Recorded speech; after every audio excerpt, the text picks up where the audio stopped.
Captain Vimes!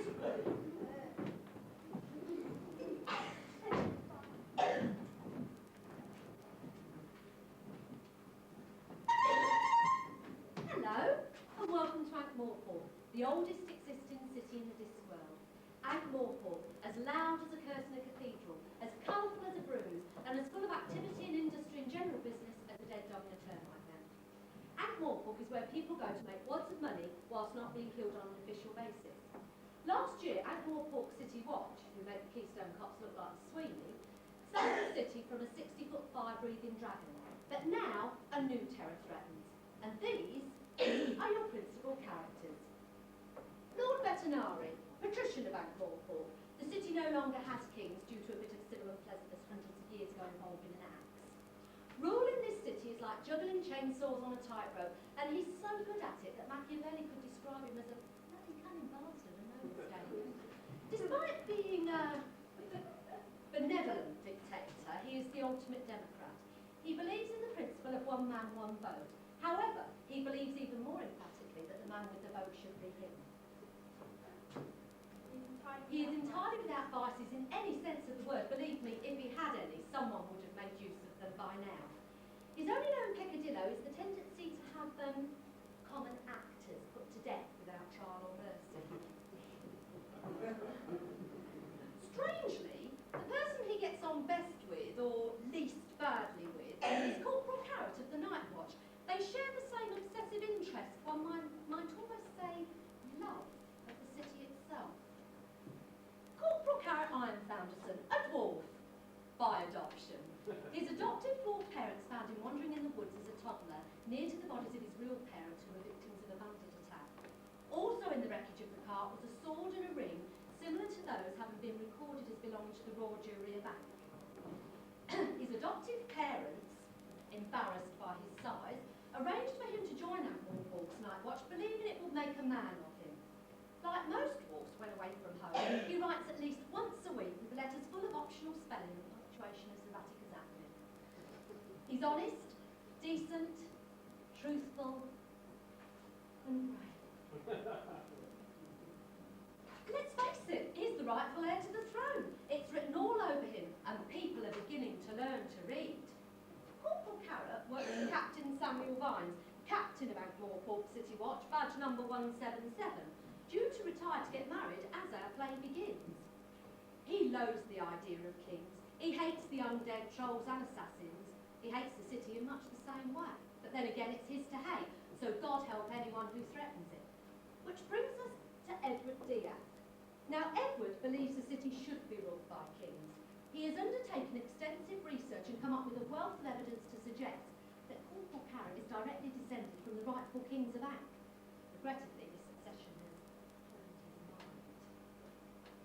He was sent to the Assassin's Guild because it was thought to be the best school for those whose social rank is higher than their intelligence.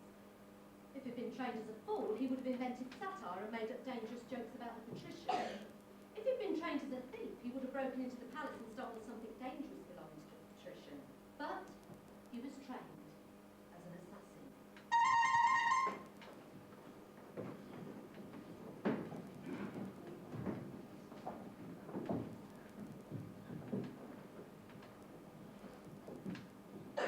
Well, of course, I was very saddened to receive your letter, Captain. Yes, sir. And of course, you'll be quite a rich man. Yes, sir. But of course, I quite understand. The Ramkin country estates are very extensive, and I'm sure that Lady Ramkin will appreciate your strong right arm. Sir, I trust you thought about that. You will have new responsibilities. Yes, sir. I seem to be conducting both sides of this conversation, Captain. There is, of course, the matter of your successor. Have you any suggestions, Captain? Not Fred Havelock. He's one of nature's sergeants. Attention! Let's try that once more, shall we, Lance Constable Detritus? I don't know, just because the patrician's got a letter from the Silicon Anti-Defamation League, he says we've got to reflect the edit maker, like we were some kind of dressing table mirror. So we have to have a trial in the watch. Look, the trick is, you stop your hand just above your ear, and that way you might manage not to completely demolish your head in the first week. Now then, Lance Constable Cuddy, Lance Constable Cuddy? Here, Sergeant. All right, so you are. Taller than I look. He God's had 'em up, divided by two, and he got two normal men. Except normal men don't join the guard. A dwarf and a troll. And that ain't the worst of it. Got Fred Colon on there, and he's not as young as he used to be. About time he spent some time in the watch house, catching up on paperwork, that sort of thing. Besides, he has a lot on his plate. Yes, Sergeant Colon has always had a lot on his plate, I should say. No, I mean with the new recruit, sir, that you asked me to have. Not enough room in the day watch all at Palace Guard, so why don't I include some ethnic minorities in the night watch, sir? What about Corporal Nobs?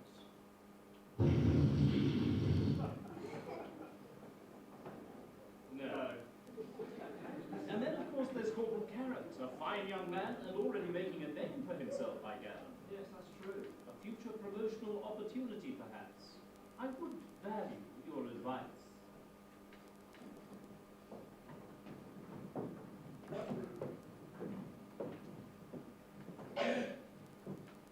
And this is the Hogwarts Gate, to the whole city, which is what we guard. What from? Oh, you know, warring tribesmen, bandit armies, barbarian hordes, that sort of thing. What, just us? Us? No, that would be silly, wouldn't it? No, you see anything like that, you just ring your bell as hard as you like. What happens then? Sergeant Colin and Nobby will come running along to help just as soon as they can. Right. So what do we do now? We proceed back to the watch house. Sergeant Colin will be reading out the evening report like it's not. Sergeant Colon, he's the tubby boy, yes? That's right. Why has he got a pet monkey? Pet monkey. Ah, yes, I think that's Corporal Nobs you're referring to. Oh, sorry. And who's the one with the granite face? That's Lance Constable Detritus. Like you, he's part of the patrician's new scheme to recruit more minorities. No, not him. That man. It's like thunder, always looks disgruntled. Ah, yes, that's Captain Vimes. Although I don't think he's ever been gruntled. He's retiring at the end of the week. He's getting married. He doesn't look very happy about it. I don't think he likes new recruits. You should call him Old Stoneface. Yeah, well, don't do it where he can hear you. He doesn't like trolls much. Couldn't get a word out of him all day when he heard we had to advertise for a troll recruit in the watch. And then we had to have a dwarf, otherwise there'd be trouble. I'm a dwarf, actually, but the other dwarves don't believe me. You don't say. Yeah, my mother had me by adoption. I was found in the wreckage of a burnt-out cart. This sword was found with me. Anyway, I'm not a troll or a dwarf. No, but you are a... That's it, is it? Good grief, this is the century of the fruit bat, you know. Ye gods, does he really think like that? Yes, but he is retiring at the end of the week. He's a decent man when you get to know him. He's just a bit set in his ways. Set? More like congealed.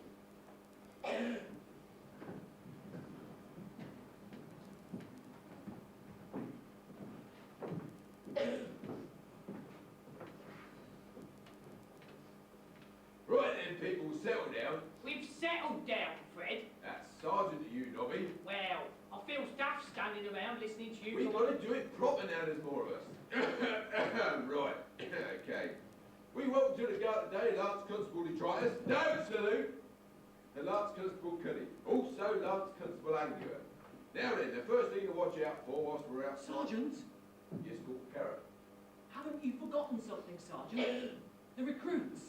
Something they've got to take. Well, they've taken all their equipment, it's all signed for. The oath, Sergeant. They've got to take the oath. Oh, right. Well, perhaps you'd like to do the honours, Corporal. Yes, sir. Recruits, raise your right hands. That's the one closest to Lance Constable Angua, Lance Constable Detritus. I, comma, square bracket, recruit's name, square bracket, comma. I, comma, square bracket, recruit's name, square bracket, comma. Do solemnly swear by square bracket, recruit's deity of choice, square bracket. Do solemnly swear by square bracket, recruit's deity of choice, square bracket. To uphold the laws and ordinances of the city of Morecombe, comma. To serve the public trust, comma. And to defend the subjects of his, stroke her, brackets, delete whichever is inapplicable, brackets, majesty, bracket, insert name of reigning monarch, brackets, without fear, comma, favour, comma, or thought of personal safety, full stop. God save the king, stroke queen, brackets, delete whichever is inapplicable, brackets, full stop. Yes, well, thank you, Corporal Carrot. Now then, you lot, you'll swear by what he just said. We do. Where's Captain Vimes? He should be doing this. Captain Vimes is off learning how to be a civilian. Now, what's left, Corporal Carrot? They've got to take the king's shilling, Sergeant. Oh, yes. Right, well, here you all are. This is called the King's Shilling. I don't know why, really, it's just an ordinary dollar. Got to have it when you join. Regulations, see? Shows you join. Right then, where was I? Oh, yes. Gravett Hoskins has been let out of jail again, so be on the lookout. You know what he's like when he's had a celebratory drink. And bloody Cold-Face the Troll beat up 4 men last night. And another group of damn rocks, sorry, that's fellow citizens of the Troll Persuasion, have got some sort of march down Short Street. Now, what's all this about then? Troll Union. Is it? Well, I suppose we'll learn about this stuff. Is this here grit sucker? Dwarf rally or something? Battle of Coombe Valley Day, famous victory over the Trolls. Yeah, from an ambush. Ambush? It was not an ambush! To understand why dwarfs and trolls don't get on, you have to go back a long way. They get on like chalk and cheese. Very much like chalk and cheese, in fact. One's organic, the other isn't. Trolls hate dwarfs because they make a living smashing up rocks with valuable minerals in them. And the silicon-based life forms called trolls are basically rocks with valuable minerals in them. Dwarfs hate trolls because when you've dug up an interesting stream of valuable minerals, you don't like a rock that suddenly stands up and rips your arm off, just because you stuck a pickaxe in it. Shut up, you two! Look, it says here they're marching up Short Street. Is this right? Trolls going one way, dwarves going the other? Now there's a parade you don't want to miss. Dwarfs and trolls get on like an house on fire. Ever been in a burning house, miss? Come on, we've got to do something. Right, but let's remember to be careful out there. Yeah, let's be careful out there. Stay here.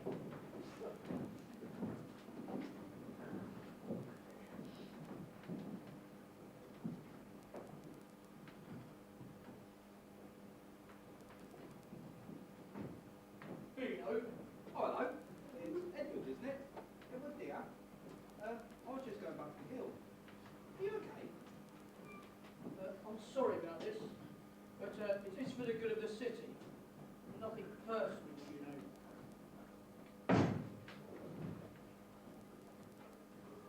Ow, that hurt.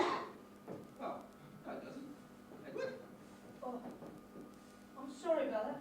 I didn't mean to hit you too hard. I just wanted to get you out of the way. Why'd you have to hit me at all? Who are you talking to? Knock, knock. Who's there? Death. Death who? I wonder, can we start again? I don't seem to have got the hang of this. Sorry?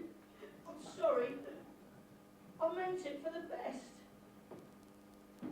Nothing personal, he says. That wasn't anything personal. Anything I've just been killed because it was personal. It's just that it's been suggested that I should make the occupation a little more, enjoyable. I'm his wife. I thought we were getting on really well. Very hard to make friends with my job. Your job too, I suppose. Breaking to them gently, as it were. 1 minute walking along, next minute dead. I mean, why? Think of it as being more dimensionally disadvantaged. What are you talking about? You're dead. Yes, I know. You care to follow me? Will there be red noses, juggling, justified? Are there likely to be baggy trousers? No. I like it.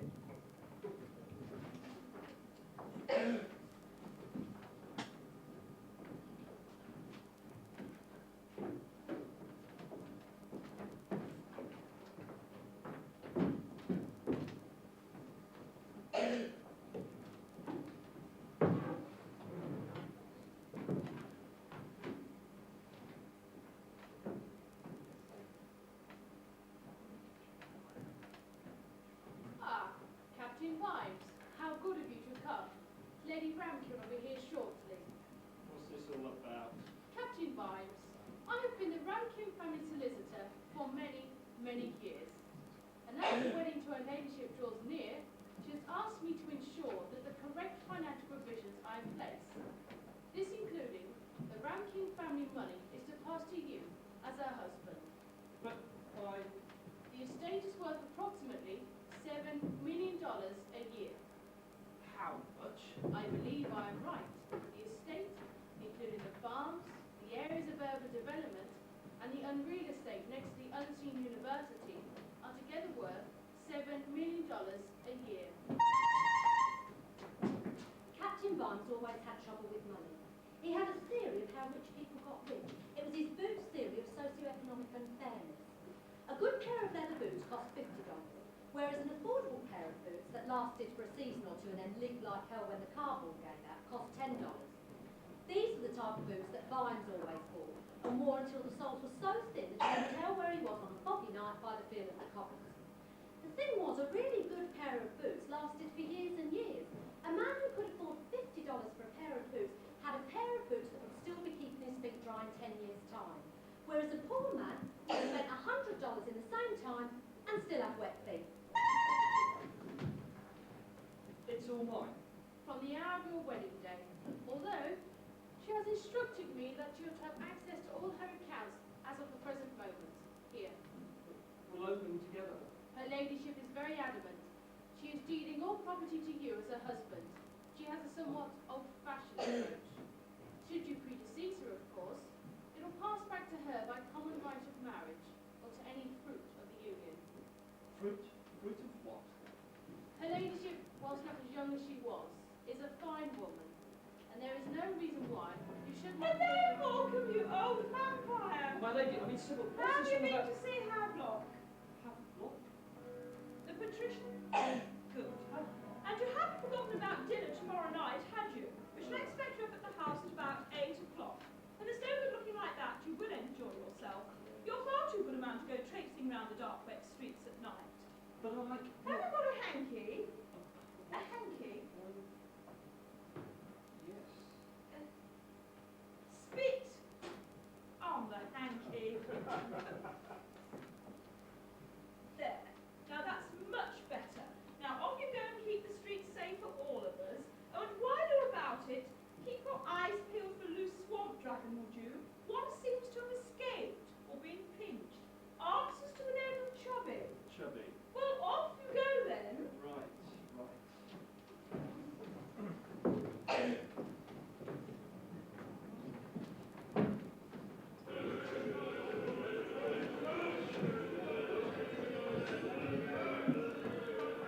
Don't see why we can't let them fight it out amongst themselves and arrest the losers. That's what we always used to do. The patrician gets really shirty about ethnic trouble. He gets really sarcastic about it. But I don't fancy being the one who have to tell him there's been an all-out battle in Short Street between the trolls celebrating New Year and the dwarves celebrating the Battle of Coombe Day. Do you? What are we going to do, Sarge? Well, cook carrot. Sarge. Just nip down there and sort that lot out, will you? Right you are, Sarge. Cuddy and Detritus, don't salute. Come with me. You can't let him go down there, it's certain death. Got a real sense of duty, that boy. Don't worry, miss. Lance Constable. You what? Lance Constable, not miss. Carrot says I don't have any sex while I'm on duty.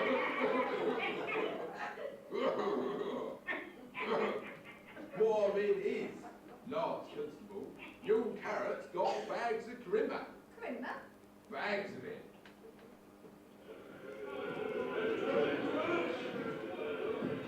Morning, Mr. Boxsides.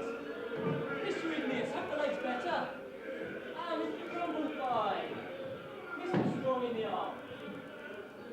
Mrs. Strong in the arm. Now, if you'd all just quieten down and listen to me. Now then, gentlemen. Ha! It was to an ambition, your mother was an all.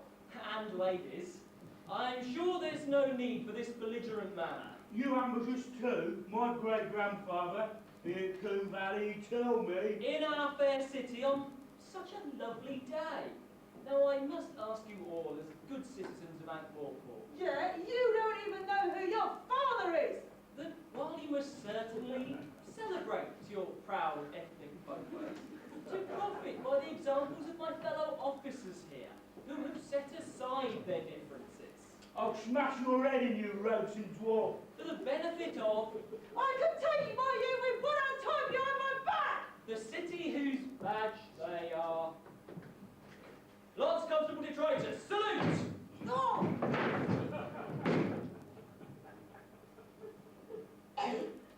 Right. You've got weapons, weapons, haven't you? Own up.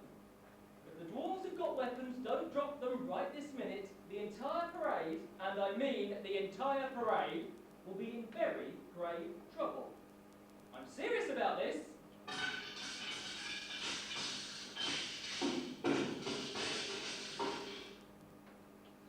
And as for you, I will definitely be patrolling around Quarry Lane tonight. And I won't be seeing any trouble, will I? Will I? No, Gareth. Right, now, off you go and let's have no more of this nonsense. There's good chaps. Really thought he was going to die. Yeah. Funny that. If we was to try it, we'd be little bits of mince. Ah, bollocks. It seems to work for him. Freeman? Do you mean charisma? Yeah, one of them things. I suppose he's just an easy lad to like. Bugger me! That sounded like it came from the Assassin's Guild. Oh dear. Come on then, we better look into it. Now you are mine.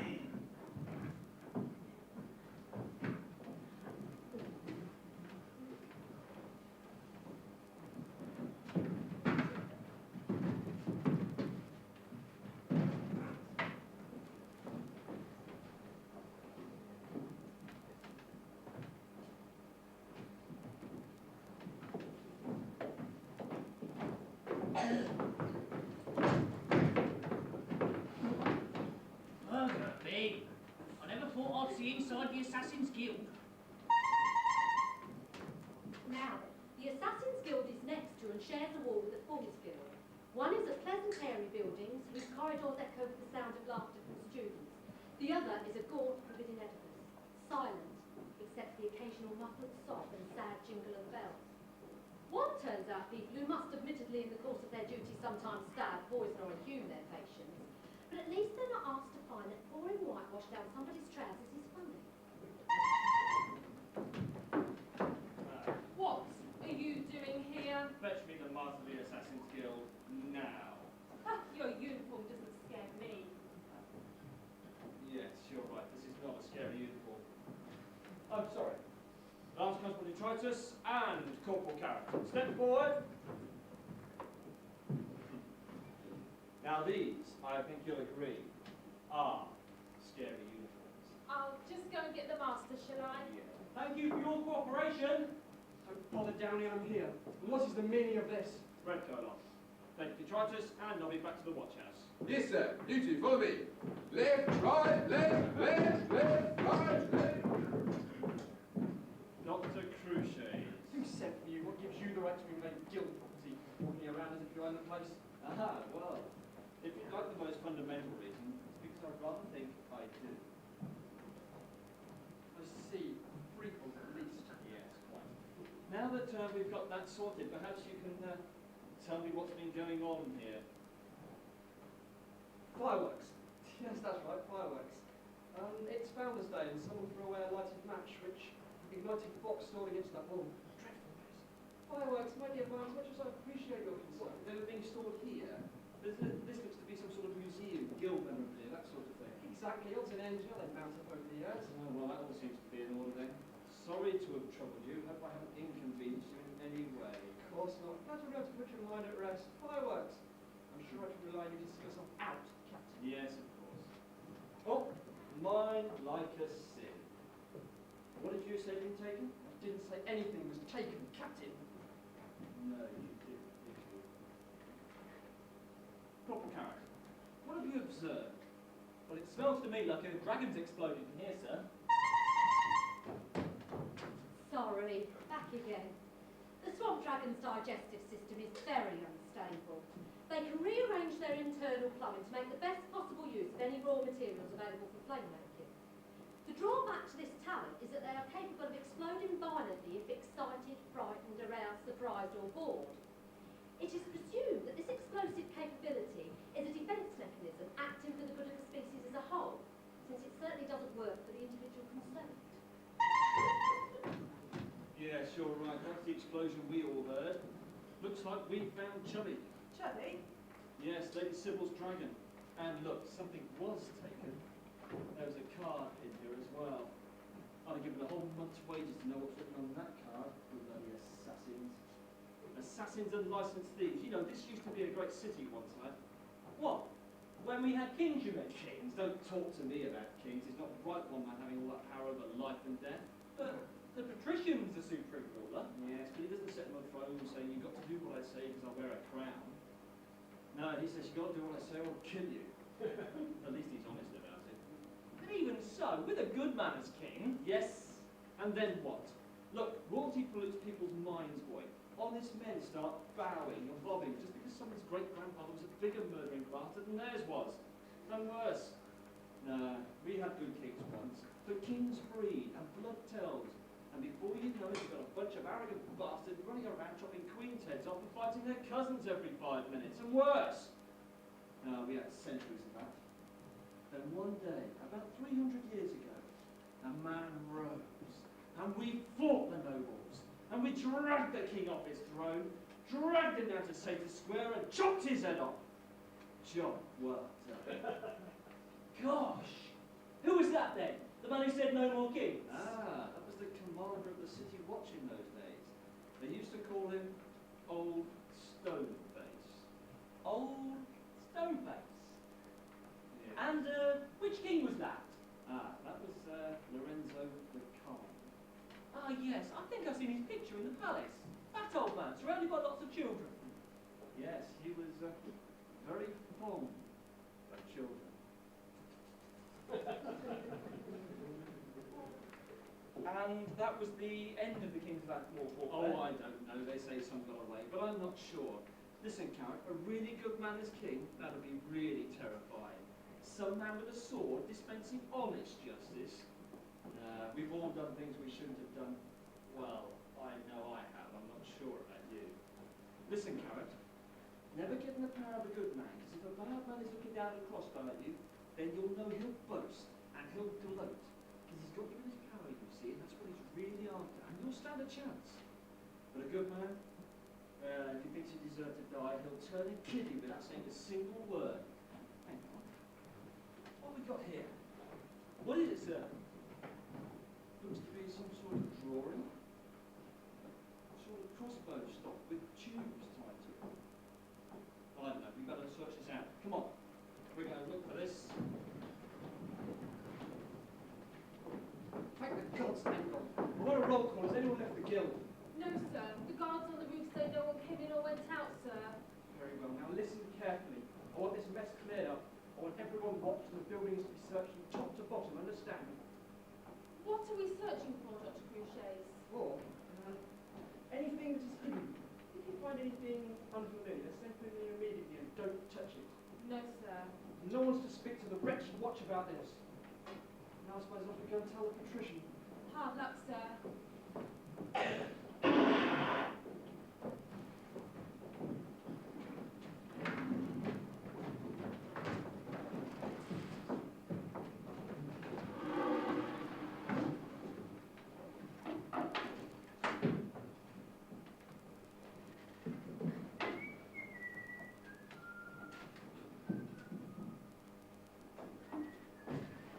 Ah, Mr. Diaz, you brought it. Yes, this is it.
That's because I'm kneeling down, Mr. Hammerhock. Actual thinking of me? Yes.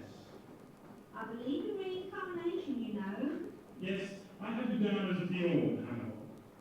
This means you'll be Bjorn again. That's a joke. Oh, yes, sorry. I've been told that I should make the occasion a little more enjoyable. Beyond again. Yes. Oh, I'll think about it. Thank you. This way, if you please.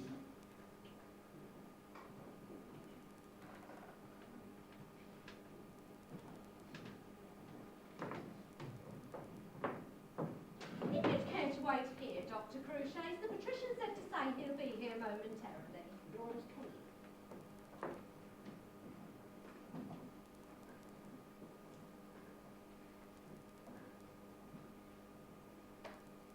Lace making for beginners? Ah, Cruces. Don't panic, Cruces, I'm not going to eat you. It's more to the taste of the city's last ruler, I believe. How did it come to be stolen, Doctor? You know about that. I can assure you, my lord. Yes, I'm sure you can, I'm sure you can. There is, however, one question that intrigues me. My lord? Why was it in the guild house to be stolen? I've been given to understand that it had been destroyed. I'm quite certain I gave orders. My predecessor thought it would serve as a warning and an example. An example? Capital! I am a great believer in the effectiveness of examples, so I'm sure that you'll be able to sort this out with a minimum of inconvenience all round. Certainly, my lord. There is one thing, my lord. Captain Vimes is here to see you, my lord. Oh, tell him to wait, will you?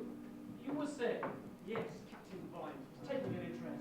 Indeed, but that is his job. I must demand you call him off. Demand? That is, he's a servant after all. I see no reason why he should involve himself in affairs that don't concern him. I rather believe that he thinks he's a servant of the law. He's a jack in office, an insolent upstart. Dear me, I did not appreciate the strength of your feelings, but since you demand it, I will see that he's brought to heel immediately. Thank you. Don't mention it. Don't let me detain you. People do so hate it when I have to detain them. Yes, my lord. And tell Drumnod to send in the captain, will you? Ah, Vimes. What is it that brings you here? Mr. Hammerhock, sir. A giant in the dwarven community. He's been shot with some sort of siege weapon. Body dumped in the Ankh, and I was on my way to tell his wife when I thought as I was passing. But this is very unfortunate. Certainly was for Mr. Hammerhock. Tell me, how did you say he was killed? Well, I'm not sure. There's just this bloody great hole where his chest used to be. But I mean to find out. You saw Dr. Cruces? Yes. I think you upset him, sir. Captain Vimes, I realize that you're retiring the day after tomorrow and feel a little restless. But while you are captain of the night watch, I must ask you to obey two very specific instructions. Yes, sir. You are to cease any investigation in connection with the theft from the Assassin's Guild. Is that clear? That is entirely guild business. Sir, I'm choosing to believe that the missing word in that sentence was yes, Captain. Sir, and that one too. As to the unfortunate Mr. Hammerhock, the body was found just a short while ago. Yes, sir. Doesn't sound your jurisdiction, Captain. What? The day watch can deal with it. But we've never bothered with his hours of daylight jurisdiction stuff before, sir. Nevertheless, I shall instruct Captain Quirk to take over the investigation should it turn out that one is necessary. If you don't end up with bloody great holes in your chest by accident. A meteor strike, I suppose. Look, mayonnaise Quirk couldn't find his arse with an atlas. It's dwarves we're talking about here, and he calls them grit suckers. It's my jurisdiction, sir. Night watch. That's what you are, Captain. But it's dwarves we're talking about. If you don't get it right, they take the law into I their have hands. given you an order. But Captain. you may go. You I can't. said you may go, Captain. Yes, Vimes. sir!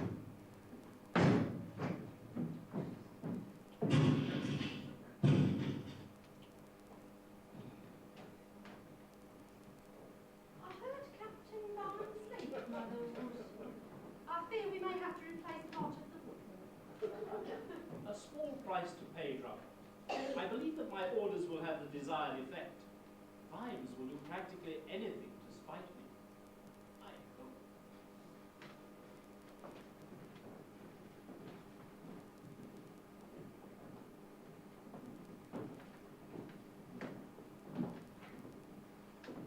It's good of you to think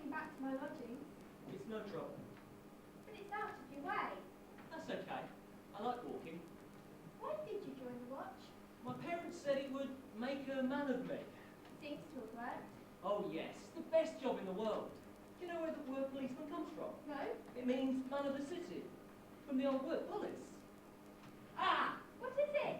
Oh, nail in my boot. Ah. Can't touch it. There's something written on it. G-O-N-N-E. Gone. What does that mean? Mr. Gone's visiting card? No, this is important. The captain should know about this. I better take it round to him. Well, here we are. I'm looking just down there. Elm Street. Not Mrs. Kate's. Yes, why not? Well, I've got nothing against Mrs. Kate, but she's not very choosy, is she? You must have noticed. The other guests, like Red Shoe. Oh, you mean the something? Well, yes. And Mrs. Droll, the flesh-eating ghoul. Oh, she's retired now. She does children's party catering. But they're not really our kind of people, are they? Don't get me wrong. Dwarves. Some of my best friends are dwarves. My parents are dwarves. Trolls, no problem at all. Salt of the earth. Literally. But the undead, I just wish they'd go back to where they came from, that's all. Most of them come from around here. I'm sorry, but I just don't like them. I mean, look up there. Full moon. Know what that means? Place will be full of wretched werewolves before you can turn around. Peeing on the lampposts and wondering how to find their trousers when they turn black. I've got to go. Oh, right, can I see you again? Tomorrow? At work, I expect? Oh, right. I've got to go. Right, yes, tomorrow.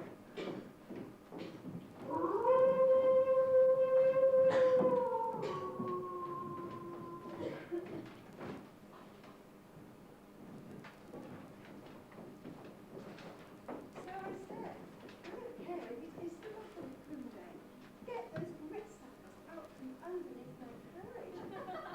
I mean, they were frightening the horses. Oh, Samuel, you're late. And you haven't changed. And you're drunk. Not yet, but I soon hope to be. As I was saying, all this unrest is Vetinari's fault. I mean, we have a city where grocers have as much influence as barons. We even let the plumbers form a guild. I admit the old kings were not necessarily our kind of people towards the end, but at least they stood for something. We had a decent city then, not letting in all this riff-raff. Isn't that so, Captain? The current ethnic problem. Look at Quarry Lane, there's fighting there every night. The trolls have absolutely no concept of religion. No, absolutely. In my view, the godless bastards should be rounded up by spear point and herded up the city gates. And have you noticed how massive their heads are? Oh, very small brains. I don't think Captain Vimes will want any more alcohol this evening. Wrong! And what about the dwarves? Notice how small their heads are. Very little brain capacity. Cunning little devils too, sharp as needles. Yes, that's what's so damned annoying, isn't it? How incapable of rational thought, yet so bloody shrewd at the same time. Sorry to interrupt, my lady. I need to speak to the captain, I'm afraid. All right, Corporal, we'll leave you to it then. I'll look after our guests. Come along, let's go to the library. Rupert, would you like to play the piano for us? What do you think you were doing? Were you trying to make my guests look foolish? No, they were doing that themselves. Well, I admit they are a little intolerant, but I've heard you being rude about trolls and dwarfs as well. I've got a right. I know trolls and dwarves. They hate me and I hate them. That way everybody's equal and everybody's happy. Well, maybe you're right. We'll leave you to get on with the corporal then, and I'll look after our guests. Come along, Dr. Cruches. Have you brought your ocarina? What is it? It's this, sir. I think it's the card that used to be on the glass case in the Assassin's Guild. God. Doesn't tell us much, does it? What it is, whose it is, what it does. You know, a man would have to be a bloody great fool to break into the Assassin's Guild. Yes, sir. Look, these things are connected. You've got the robbery and the explosions at the Assassin's Guild, and you've got something that puts a bloody great hole in the chest of the dwarf craftsman. What did you find at his workshop? Smell of fireworks, small hole in one of the walls. That could happen any time. No, because there was plaster dust on the floor underneath the hole, and a dwarf always keeps his workshop spotless. Lots of mechanisms around though. Mr. Mr. Hammerhock was very good with his hands. Could never resist a mechanical challenge, sir. Oh, and, this was in the hole. A small, flattened out piece of metal. Captain, it's horrible, sir. What is it, Cuddy? Another body, sir. In the ant, sir. Clown, his name was Beano. What? What the hell is going on? What were the orders? Leave it to quirk? Not bloody likely. Would you go back to the watch house and get Fred and Nobby to go around to the watch house to, the Fool's Guild, and we're going to sort this problem out.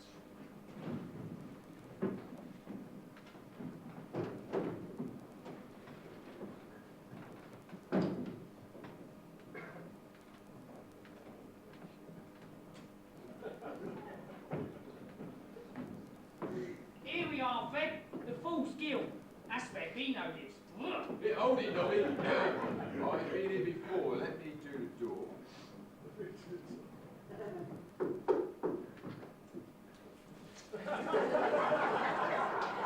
See? Come on, no one's laughing.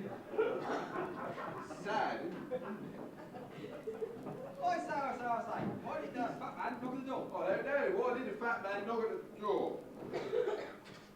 That's what I see. Sergeant Colon, night watch, and this is Corporal Nobs. We're here to ask some questions about the clown that was found corpus derelicti in the river. Oh yeah, poor brother Beano. It's a long shot, I know. I don't suppose any gentlemen would like to snip my button off? No. No, I suppose not. It's very difficult being in that. I can never remember. Is it crying on the outside, laughing on the inside, or the other way around? My name's Boffo, by the way. No, cheeky, Nobby. Very sad. I don't know what to kill young Beano. He's a friendly soul. Friends everywhere. Well, almost everywhere. Look, all I know is when I saw him yesterday, he looked very odd. I called out to him. How have you been odd? Don't know, not quite himself. And this was yesterday? Yeah, in the morning. I know this because Yesterday? Yes, I know. Brother Boffo, who are these men? Night watch, sir. Investigating our inquiries as to the fatally dead demise of the clown Beano, sir. But this is guild business. We don't need to trouble the watch, do we? Brother Boffo, you can report to my office. Good. What will he do to you? Apart from the whitewash, probably. Pie in the face of lucky. Well, bye then. Do your best. Look, a lot of us aren't happy about this. There's quite a few who go around and sort out the assassins. Why the assassins? Why would they want to kill a clown? Look, you just find his nose. His poor nose. You just find it. What, you mean a false one like yours? False nose? Bugger off. Did Exhibit A have a nose, Nobby? Yes, Fred. Something you notice if it's gone. Well, what did he mean then? Dunno, sir. Well, me neither. Well, all clowns are crazy. I mean, you have to be funny for a living. Anyway, look, you've seen lots of corpses, yeah? You've ministered to the fallen. Well, shame to let good boots go to waste. So you've noticed how dead bodies get deader, you know, more corpsey-like. What? All stiff and purple like? Right. And then they go all manky and runny? It's all right. It makes it easier to get the boots off, mind you. The point is, Nobby, how old was the clown's corpse when we saw it, would you say? Couple of days. You know this, because there's this So little... how come Brother Boffo saw him yesterday morning? The composer, that is. Yeah, well, come on then, we better tell the captain. Back to the watch house. That damn watch, that damn Vimes. Exactly the wrong man in the wrong place in history. How can a city run properly with someone like that? Someone like Vimes could upset things, not because he's clever, eh? A clever watchman is a contradiction in terms, but sheer randomness may cause trouble. So what to do about it? Kill him, that's what. There he is! What the? Oi! Right, now I've got you. Where the hell are you? Ah, hello. And what's your name, friend? Now, gargoyles are one of Angua-Walk's rarer species of citizens, a type of troll adapted to life on high buildings. They funnel rainwater in through their ears and out through their mouths, straining out gnats, pigeons, droppings and air pollution as valuable nourishment. They see most of what goes on, although for obvious reasons they find it hard to talk about. Cornice-overlooking Broadway. Well, do you know who I am? Oh? I'm Captain Vimes of the Night Watch. Oh, the carrot. Do I work for... Do you know Mr. Carrot? Oh, yeah. Hello, carrot. Yes, I suppose they do. Yep, when I walk down the street, everybody refers to me as, who's that glum bugger? Still, you live all the way up here. How come you know Corporal Carrot? He comes up here sometimes to talk to us. He comes up here and talks to you. Did somebody else come up just now? Eh? Did you see who it was? Oh, he had a firework. I saw him right on he. He let off a firework. Eh? Then you saw him run along Holfiner Street. Eh? He had a firework it. Ah, firework stick. What, like a rocket stick? Oh, here, a hit. We point it goes on. You point it and it goes bang. Eh? Here. Right. Thank you. Ah, what's this? 6 tubes stuck together. Fireworks again. Some sort of new deadlier weapon. Whatever it was could fire off 3 shots quicker than you could reload a bow. And I was a good 300 yards away. Well, the assassins wouldn't like this. It undermined their monopoly on sudden contracted death. They want to make sure this was kept under lock and key. Captain Vimes, sir. Sergeant Cuddy, come up here, will you? Well, thank you very much. You've been very helpful. Right, you two, wait here. Look, I just want you to know that I don't like being teamed up with you any more than you like being teamed up with me. Right. But if we're going to have to make the best of it, there better be some changes. Like what? Like it's ridiculous you not being able to count. Can count? How many fingers am I holding up? 2. Now how many? 2 plus 1 more. 3. 2 plus 1 more is 3. 3, right, 3. Good, you can get there. I can get there. 2 fingers, 2 legs, 2 arms, 2 ears, 3 fingers, 3 plus 1 more. 4. 4 legs. If you can count to 2, you can count to anything. Then the world's your mollusk. The world's me mollusk. What's a mollusk? What a mollusk is this little thing. Hey! You! Stop! In the name of the law! It's gone into the sewers. Come on! Why are we chasing? Because he's running away!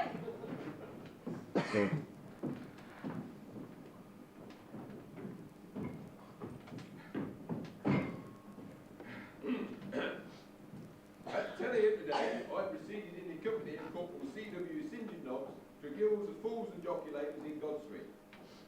Whereupon, we conversed with the clown Boffo, who said the clown Beano, the corpus derelict type, was definitely seen by him, clown Boffo, leaving the guild the previous morning just after the explosion.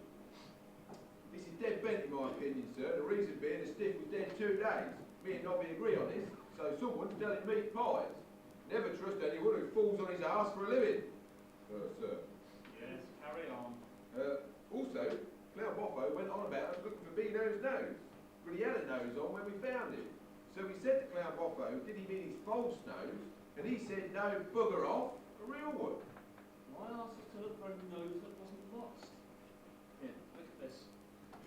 Some sort of new weapon. But why did the assassins destroy it? No, it's not human nature, is it? Some things are just too fascinating to destroy. And the patrician must have known. Captain Vimes! Captain Quirk.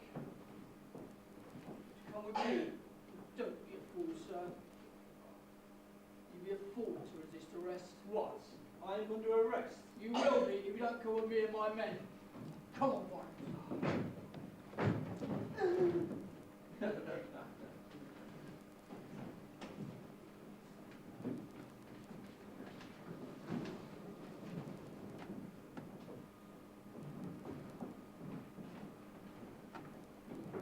Where are we?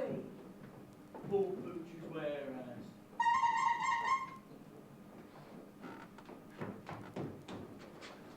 Probably no other world in the multiverse has warehouses for things that only exist in potential, but the Paul Future's warehouse in Angua shades.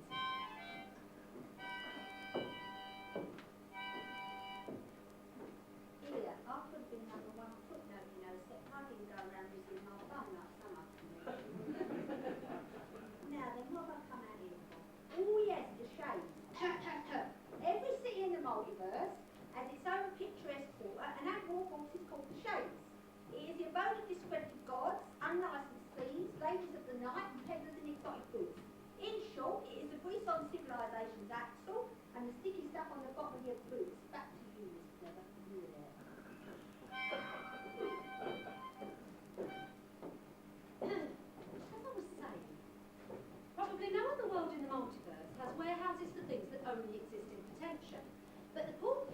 warehouse in Morecombe shades is a product of the patricians' ruling about baseless metaphors, the literal-mindedness of citizens who believe that everything must exist somewhere, and the general thinness of the fabric of reality surrounding Ang, which is so thin, it's as thin as a very thin thing. The net result is that trade and import futures in port that doesn't exist yet led to the building of warehouses to store it until it does. Come on then. Oh dear. Used to work here. Used to work everywhere. Go away, you stupid troll. You too thick. Is there another way out? Nah. Street doors every bolted and padlocked from the outside. No one comes in here for months at a time. You! There! It's the watch! Step out now!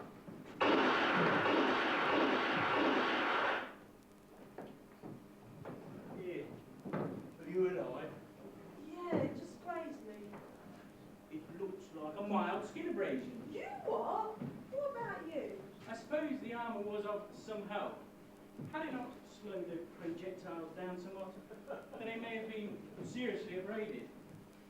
What's up with you? Why are you talking like that? The door. It's bolted, and the doors are troll-proof, so are stuck. I say, I do believe I'm generally cogitating. Of course, superconductivity. Oh, I think I'm going to freeze to death soon. What are you on about? Well, you see, trolls have a brain of impure silicon. It's a problem of heat dissipation. Daytime temperature too hot, processing speed slows down. Weather gets hotter, brain stops completely, trolls go as still as stone till nightfall. However, in a lower temperature, brain works faster, so in a cold storm, can think as fast as you warm-blooded types. Oh dear. What is it? Standing in front of another dead body, another dead clown. He looks just like the one we found before. It's Brother Beano again. Yes, this is very strange. The Fool's Guild have already buried him. Captain Vimes will need to know about this, and we have to get you out of here as the cold is beneficial to you.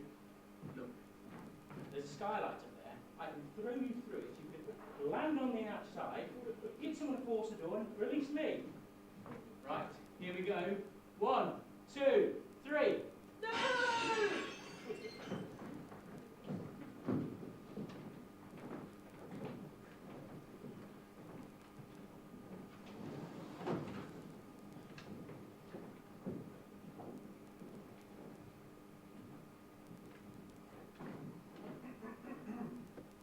Ah, Vimes. Come here, will you? Tell me what you see. Since you're back Warfork, sir. Does it put you in mind of anything, Captain? Yes, well, when I was young, I had to look after these cows, and one day the cows got It reminds sick, me and I of a had to- clock. Big wheels, little wheels, all clicking away. The big wheels turn and the little wheels spin. All at different speeds, of course, but the machine works. And that's the most important thing.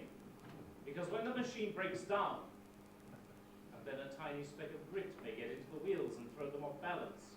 A little speck of grit, and I won't have that. I believe I told you to forget about certain recent events, Captain. Yes, sir. And yet the watch appears to have been getting in the wheels. Yes, sir. What am I going to do with you? Couldn't say, sir. You have no concept of the delicate balance of this city. I will ask you one more time. This business with the assassins and the clowns and this dwarf, you are to forget all about it. You are to cease involving yourself. No, sir, I can't. Give me your badge. My badge? And your sword.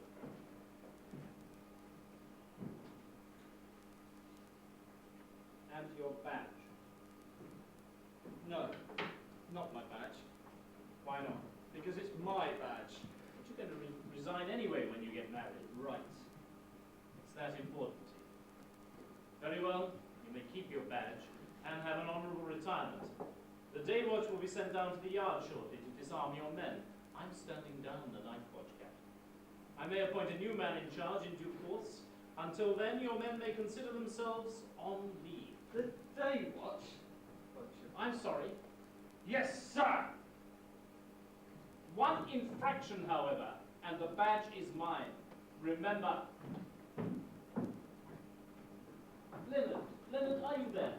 Would you like to come in? Leonard of Quirk is probably the most dangerous man in the Discworld. He's an artist and an inventor. His true genius lies in seeing inherent in the common world the obvious things that men have never seen before. He watches the swirling of water-over wheels and the gliding of birds, and then fills up notebook after notebook with ingenious devices for killing whole cities by means of hot oil explosions, etc. He has never in his life harmed a living soul, and he would be greatly surprised and terribly shocked to think that anyone would take his doodles with their carefully numbered components and cutaway diagrams seriously. Inventions of his, lying in obscure places, or as idle sketches in the margins of otherwise unremarkable books, lie around Morecombe like razor blades in the ham sandwich of time.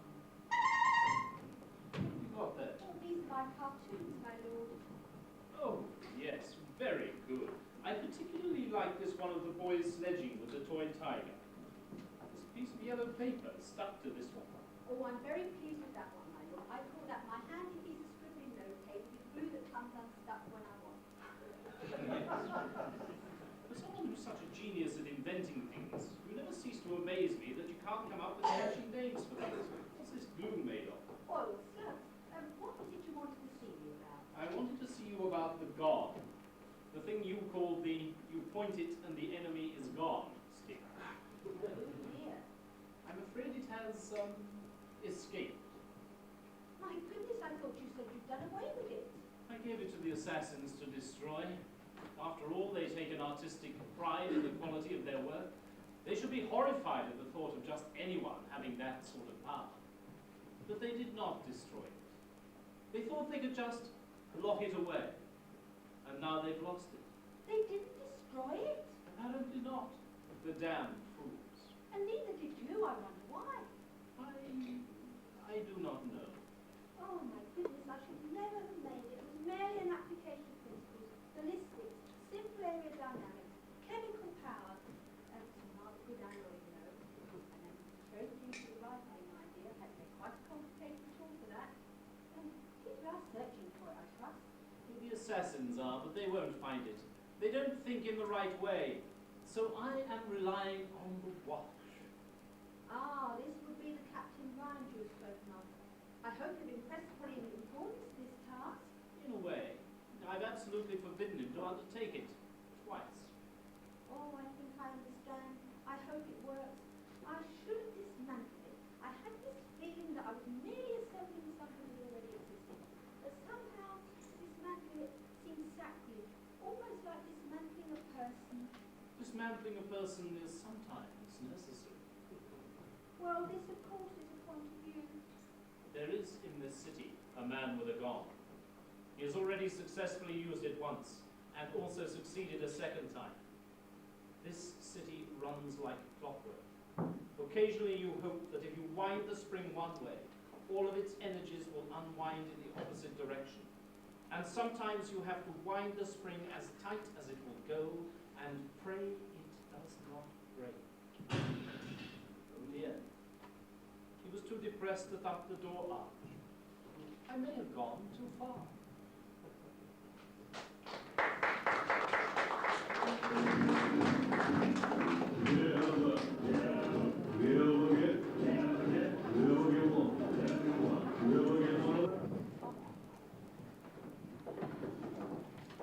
How many fingers am I holding up? 2 and 1 more. Oh, it'll do for a start. 1 clan, 2 bodies. Now that doesn't add up. Captain! What's the matter with him? Has he been drinking? Only a couple of whiskies. Trouble is, I don't think he's been drinking on empty stomach. I think he put some alcohol in first.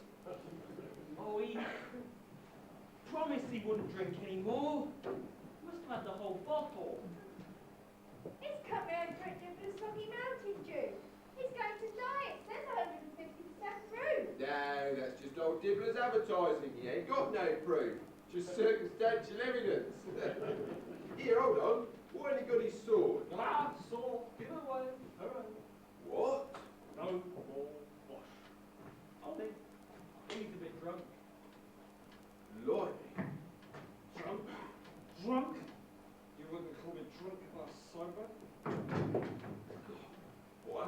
been like this for years. Here, let me try something. Want another drink, Captain? He certainly doesn't need another. Now, shut up, I know what I'm doing. Want another drink, Captain? Well, I've never known him not to be able to give a clear yes. I think we better get him up to his bed. I'll take him. Now, you two, go next door and get some clutching coffee. That'll bring you up to sobriety. All come bang, bang, bang, bang. Lady Ramkin's not going to be happy. Is this it? Is this where he lives? It's so bare. Yes, miss. Come on, Lance Constable. What did you expect? I don't know, a picture, a rug, anything? How can you admire a man like this? He's a very fine man. Here, I don't think you should be doing that. I'm only looking, nothing against that. Well, actually, according to the Privacy Act of There's not 1460... much anyway. Will you look at this? No wonder he never has any money. What do you mean? He spends it on women. Wouldn't think it, would you? Look at this entry. 4 in 1 week. Mrs. Gaskin, Minton Street, $5. Mrs. Scoick, Treacle Street, $4. Mrs. Maroon, Wixon's Alley, $4. Annabelle Curry, Love Sneaks, $2. Annabelle Curry couldn't have been much good for only $2. I shouldn't think so. She's only 9 years old. Sergeant, could you come over here a moment? Sergeant, Lance Constable Angua would like to know about Mrs. Gaskin. Old Lady Gaskin's widow. She lives in Mincing Street. Takes in laundry now. How about Annabelle Curry? She still goes to the Spiteful Sisters of the Seven-Handed Set charity school, isn't she? She's the daughter of old Corporal Curry. He was before your time, mind you. But why are you They're the asking? widows and coppers. And 1 orphan. It's a tough old life. No pensions for widows, see? And Sam worries a lot about that. Is there something wrong? No, I'm sorry, but $15, that's half his pay. I mean, half his pay. Forget it now. Coffee. Captain. Captain Vimes, sir. Come on, wake up, Captain. Come on. Oh, drink some of that coffee.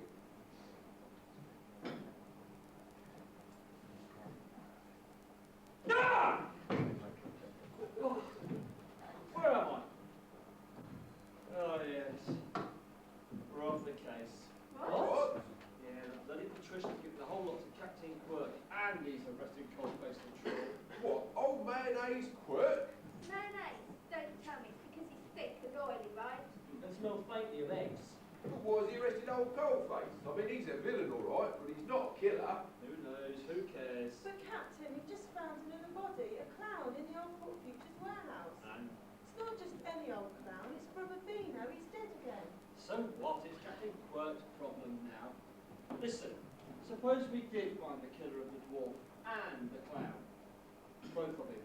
It wouldn't make any difference. It's all rottenness trying to make it work. Empty a world with a sieve. There's no room for more for policemen. Who cares what's right and wrong? We live in a city where we've got assassins, thieves, trolls and dwarves. Might as well have a bloody king and be done with that. Captain! It's better to light a candle than to curse the darkness. That's what they say. What? Who says that? When has that ever been true? That has never been true. It's the sort of thing people say without power to make it all seem less bloody awful. No, it's all just words. It doesn't mean any difference at all. That'll be Quirk. He's running the show for the next 24 hours. Detritus. Go, Nobby.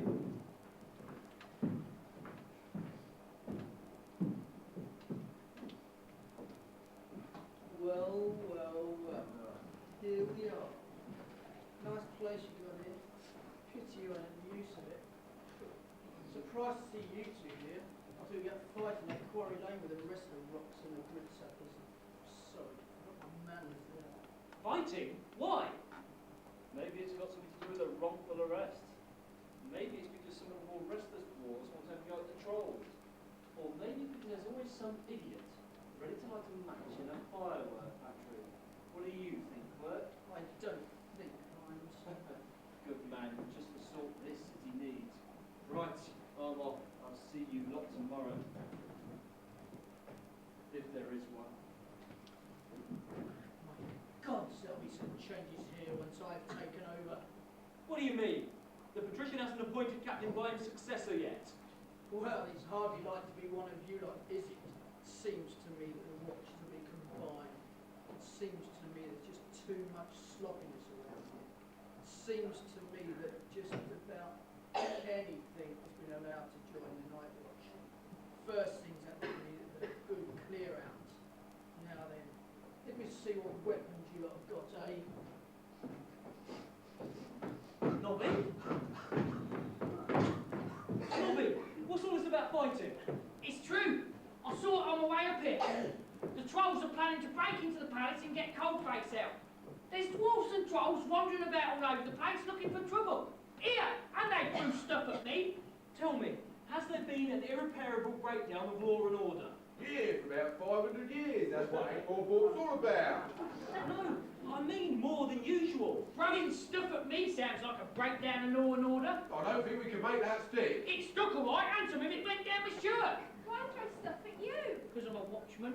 That's not odd, is it? I mean, somebody shoots something at Cuddy and Detritus, locks him in a cold sore and tries to kill him. And local citizens pelt Nobby with rock and fruit. It wasn't just fruit neither. Still, we've been stood down as city's night watch, don't we? Yes, so? Well, that means we're not getting paid to be the whipping boys. That's Quirk's job now. Come on, lads. Oh, and Angua, school's out. To the pub. But what I need to be sure is, does rotten fruit count as an irreparable breakdown? It is important. Right then. I'll be padlocking up your weapons store and... Suddenly, they buggered off.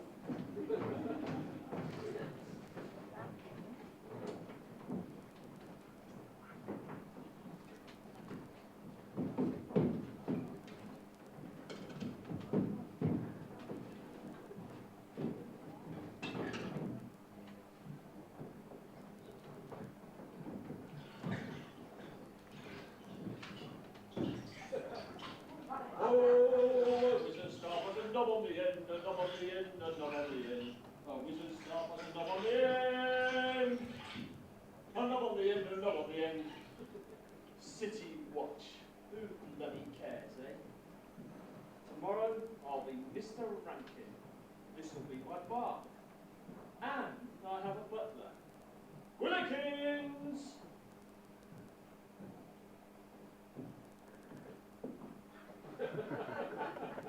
What's that for, Willikins? His lordship, that is, her ladyship's father, he required to have his back scrubbed, sir. No, not me. I've always bathed myself. Both times. That was a joke, Willikins. Very droll, sir. I shall carry out with Mrs. Willikins this evening.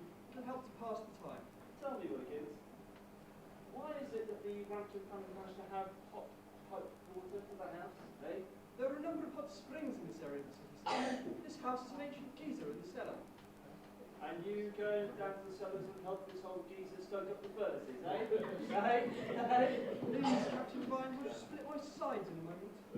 Sir, be wanting anything? Well, a large glass. Lady Ramkin said you wouldn't want any alcohol, sir. Did she? Emphatically.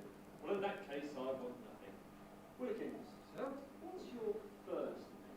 First name, sir? Yes, Willikins. What do people call you when they get to know you better? Willikins, sir. Right. We may go, Willikins. Thank you, sir. Oh, about now I've been patrolling down the streets of Scroggins and stop it, Vimes, who bloody cares? Oh, wizard when young has a staff at this wall, punted in it effectively with all.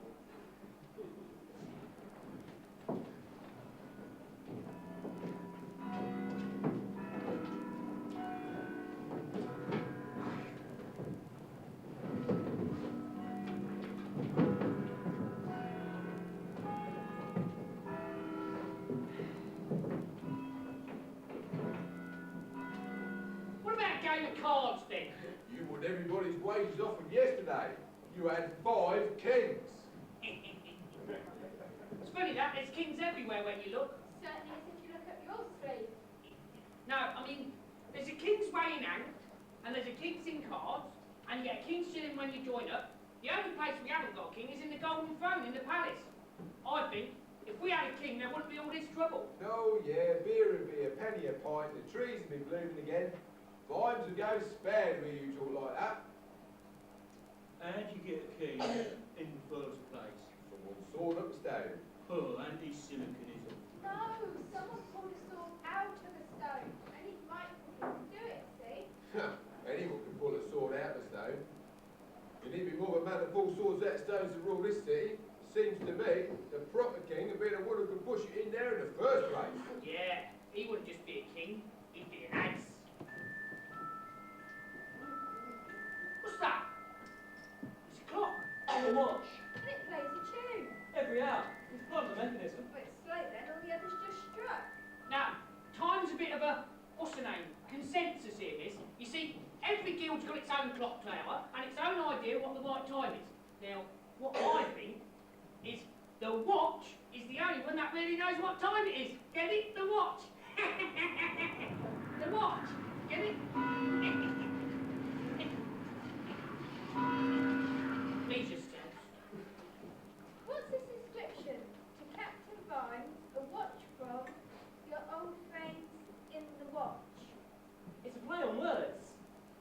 I chipped in a few dollars each from you new recruits. I mean, you can pay me back when you like, if you want to. I mean, you're bound to be his friends once you got to know him. I thought we could give it to him tonight and we'll go out for a drink. Not a good idea. Leave it till tomorrow. We'll form a guard of honour at the wedding. It's not fair. I don't care who stole whatever they stole from the assassins. But he was right to try and find out who killed Mr. Hammerhock and Beano. Twice.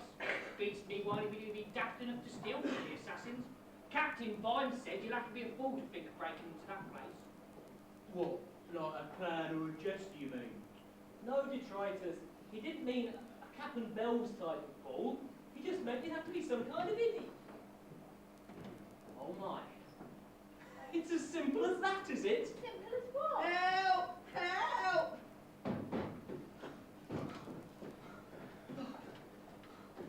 Oh, good. I'm glad you're not all here. You must help. They've attacked the watch house. Who has? Them! The trolls. This is not a troll. This is Lance Constable Detritus. Don't salute. You're saying trolls attack the watch house? Yes. There's gangs of trolls and dwarfs running riot all over the city. And women won't be safe. You know what they say about dwarfs. Can't trust them. Who? Trolls. That's the piece working, in my opinion. What? They need keeping an eye on. What do they say about dwarves? You've got to do something. Detritus, what do they say about dwarves? We stood down. It's official. Sergeant Cohen. Don't give me that. Corporal Carrot, what is it they say about the dwarves? Ah, yes. Do you still have that little house on Easy Street, Captain Quirk? Yes, and what about it? Is the rent more than a farthing a month? Are you simple or what? That's right, Captain. Is it though? More than a farthing, would you say? There are trolls and dwarfs running havoc all over the city. And you want to know about property prices? A farthing? Don't be daft. For the next $5 a month. Ah, right. And, well, I expect you own a cooking pot. Now, do you own at least 2 3/4 acres of land and more than half a cow? Oh, this is some kind of joke, yes? Captain Quirk, what is it they say about dwarves? Ah, well, I think the property qualification can be waived. Ah, yes, it says it can be waived for a citizen of good standing. Finally, has there been, in your opinion, an irreparable breakdown of law and order? They turned over Dibbler's barrow and made him eat 2 of his sausages in a bun. Oh, I say! Yes, but without mustard. Well, I think we can call that a yes. Right, let's be going. But we've been stood down. According to the laws and ordinances of Ankh-Morpork, any resident of the city, in times of irreparable breakdown of law and order, shall, at the request of an officer of the city who is a citizen of good standing, well, there's a lot of stuff about property and such, they shall form themselves into a militia for city defence. Oh, what does that mean? Militia? Hang on. You can't do that. That's nonsense. It's the law. Right, we've got to stop this riot. And we can start by finding out who the real murderer is. We're going into the Fool's Guild. Ain't good why there. Because it backs onto the Assassin's Guild. They're going to give me some answers. They haven't told me the truth. What I see. All right, Karen. But no violence. I'm still sergeant around here, and if Dr. Whiteface won't talk to you, you ought to leave peacefully, okay? If he won't answer my questions, I'm to leave peacefully. Right. And that is a direct order, Corporal. Sergeant Colon, what is it they say about dwarves? Ah, well, what that is, you see.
Hey, why'd you do that?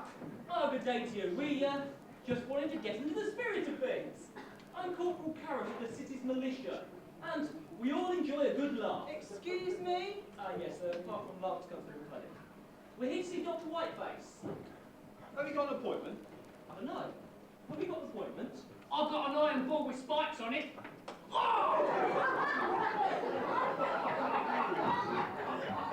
That's a morning star, Nobby. An appointment is an engagement to see someone, while a morning star is just a large lump of metal used for crushing skulls. It is so important not to confuse the two, isn't it, Mr. Boffo, sir. There is no such thing as a city militia, Corporal. Well, what's going on? Oh, good day to you, Doctor. I should like to make it clear that Lord Vetinari will be hearing about this directly. Oh, yes. I shall tell him. I can't imagine why you're bothering me with rioting in the streets. Brother Boffo, you may leave. Ah, yes, well, we'll get to that later. But Captain Vimes always told me that there are big crimes and there are little crimes. Sometimes the little crimes look big, and the big crimes, well, you can hardly see them. But the crucial thing is to work out which is which. Well?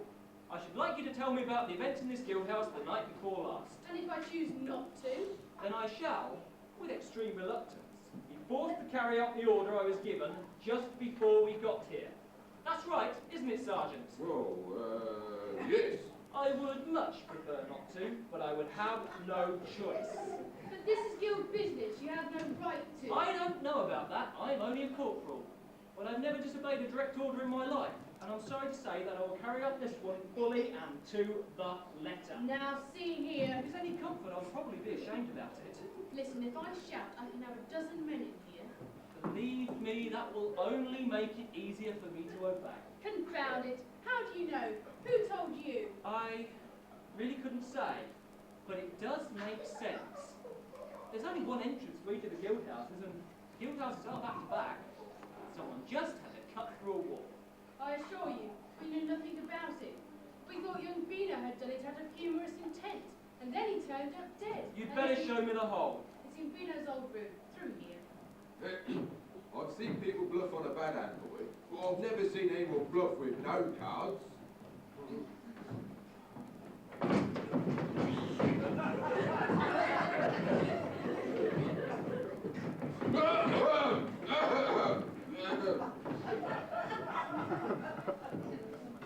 It's just a student assassin's bedroom on the other side, Sergeant.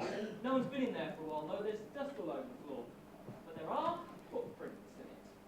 Now, let me just understand this. Beano, or perhaps someone who looked like Beano, he made that hole into the Assassin's Guild, yes? And then he went through, and he exploded the dragon. And then he came back through the hole. So how did he get killed? By the assassins, surely. Trespassing on guild property is a very serious offence. Did anyone see Beano after the explosion? Brother Boffo did. He knew it was him. Of course he knew it was him. He recognised him. That's how you know who people are. It's called recognition. He said he looked worried. Fine. Now, did Beano have any friends amongst the assassins? Possibly we didn't discourage visitors. Well, if there's nothing more. And you don't want to lay a charge against the assassins for killing one of your members? What? No. I mean, if an assassin was to break into the guild, not on proper business, I feel I'd be well within my rights to. Pour jelly into his shirt. Hit him on the head with a blade on a stick. Possibly, yes. Well, if you don't need me. There was just one more thing, Doctor. Might I have a look at Brother Beano's egg? Egg? Yes, I've been doing a lot of reading about city institutions. Isn't it the case that every clown has to register their face with the guild? Yes. Brother Boffo. Yes, Dr. Whiteface. Brother Boffo, will you fetch Brother Beano's face for the corporal, please? Yes, Doctor. Oh, and Brother Boffo. Yes, Doctor. Thank you, Doctor. Good day, Corporal, Sergeant, Ma'am, Lance Constable. Right, well, we'll see you back at the watch house then, Corporal. Go on, you lot. I'll stay. I'd like to see what's going on.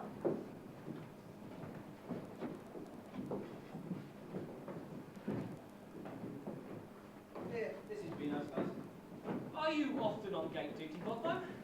All the time. So, when did that friend of his, you know, the assassin, when did he visit him? You know about it? About 10 days ago. Yeah, he'd forgotten Beano's name, hadn't he? But he knew the room. Couldn't remember the number, but he went straight to it. Yeah, I suppose Dr. Whiteface told you. I have spoken to Dr. Whiteface. So, this is Beano, eh? Very valuable thing, a clown's face. Yeah. What happens if the clown wants to use another clown's face? Oh, we check each new design for all the other faces in the museum. It's just not allowed. But supposing that a clown, I mean a clown with his own face, supposing that he used another clown's face. Oh. Supposing you used another clown's makeup. Oh, that happens all the time. People are always nicking each other's stuff. What's that? Makeup. No, what I think the Lance Constable is asking, Boffo, is, well, could a clown make himself up to look like another clown? Couldn't you wake up one morning and put on makeup so you'd look like a different clown? Well, why would I do that? No, it wouldn't be me. Someone else might do it though. I don't have to stand here and listen to this dirty talk, miss. Sorry, I think I understand. Now, when we found poor Mr. Beano, he didn't have his clown's wig on, but, well, something like that could easily have fallen off into the river. But his nose now. You told Sergeant Colin that somebody had taken his nose. His real nose. Could you point to your real nose, Boffo? But that's... His real nose. Yes, thank you, Boffo. Right, well, if that's everything, cheerio. So what did happen, Carrot? Well, this, I think. Someone in the Assassin's Guild wanted a way of getting out and in without being stopped, because they guard the Assassin's Guild very carefully. He realised that only a thin wall separated his room from the Assassins from the Fools Guild. All he had to do was work out who lived on the other side. Later on, he killed Beano and he took his wig and his nose. He walked into the Fools Guild dressed up as Beano and cut a hole in the wall. Then he strolls down to the museum dressed as an assassin and steals the gun. Then all he has to do is come back through the hole, dress up as Beano, and just stroll away. And then, somebody killed him too. Boffo said Beano looked worried. Yes, but he thinks that the makeup was the real face. The killer must have put the makeup on hurriedly and got part of it crooked. So what now then? You have to find out whose room is on the other side of Beano's. The Assassin's Guild on our own? What time is it? Yeah, perhaps you're right. It's 7:15. Moon will be up soon. Right, so look, I think I can find out. You? How? Oh, I could get out of uniform, couldn't I? And talk my way in as kitchen maid's sister or something. Do you think of anything better? Well, no. Right, you go back to the rest of the men. I'll find somewhere to change to something more suitable. Where can you find a change of clothing around here? A good watchman is always prepared. Come on, I'll see you later. You sure? Yes.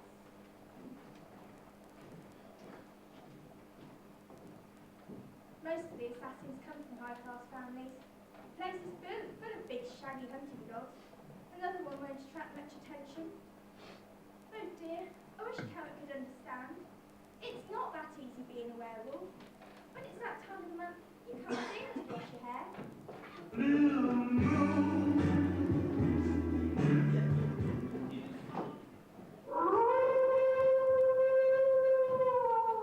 Blast Vimes! Why the hell did you have to run towards the shots? I lost a spare magazine because of that. Still, I've got 3 left. A bag of #1 powder and a rudimentary knowledge of lead castings, all a man needs to rule this city. But you killed Hammerhock. Just as you find yourself. He prepared you. What did you expect? Gratitude? He'd have made another gon. He was making sketches. Was that a reason to kill him? Certainly. You have no understanding. One gon is power. How can I hear you speak? Edward said he could hear you speak in his head. I didn't want to kill him. Don't be so pathetic. I am a gon. I was created only to kill. That is why we are here. From the top of this tower, we'll have an excellent view of our target. Captain Vimes. Yes, Vimes deserves to die. Vimes? Vimes? You dolt! We have a more important target than some drink, some pathetic excuse of a policeman. Who? The patrician.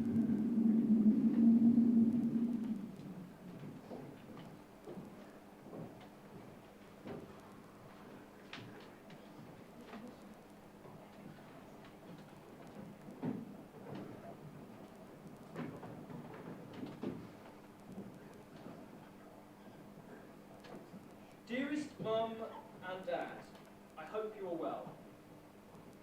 I have been very busy looking for whoever has been killing people by making holes in them. There was a riot at the palace and I released Coldface the Troll. I did not know what to do with the rioters, so I enrolled them into the watch. Because as Corporal Nobs says, it's better to have them inside pissing on each other than outside pissing on me. So now we have Detritus as a corporal in charge of training. And we have lots of trolls and dwarves. I have made a new friend. Her name is Angua. Oh! Oh! What happened to you? My uniform got stolen while I was in the Assassin's Guild spying. With that you disguise? No, but I'd taken my disguise off and thrown it over a wall. When I realised the own stuff had gone, I saw a tramp running away. He was muttering. Buggering! Millennium Hand and Shrew! Yes! Oh, that's Farewell, Ron the Beggar. He's harmless. I'll go around and get your stuff back later. So, what have you found out? Edward the Ark was the person who stole the god. I think he killed Beano.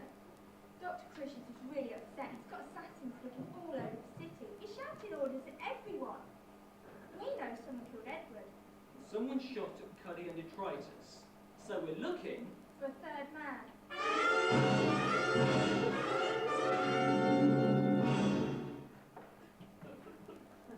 And there's no clues. There's just some man out there somewhere with a gun. I mean, where do we start looking? Are you writing it all down like Captain Vimes did?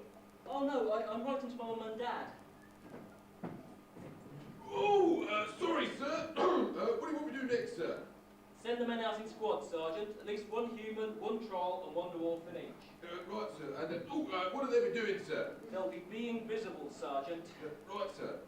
It's one of the volunteers, sir. Mr. Bleaky from Elm Street, sir. He's a vampire, sir. Decent sort. And it's not true all that business about virgins' necks. He works down at kosher butchers. It's a public service, really. Thank him very much, and send him home. But, no undead, Sergeant. right, sir. I'll leave you two to it then. They call you sir. Have you noticed? I know, it's not right. People should learn to think for themselves, like Captain Vimes says. We'll hold the rest of the city together for the rest of the night now. People have seen sense. No, they've seen you. It's like hypnotism. People just seem to be prepared to do whatever you say because they like you. Carrot, Hmm? you know when Cuddy and Detritus and me joined the watch? Well, you know why it was us three, don't you? Ah yes, minority group representation. One dwarf, one troll, and one woman. Well, it wasn't exactly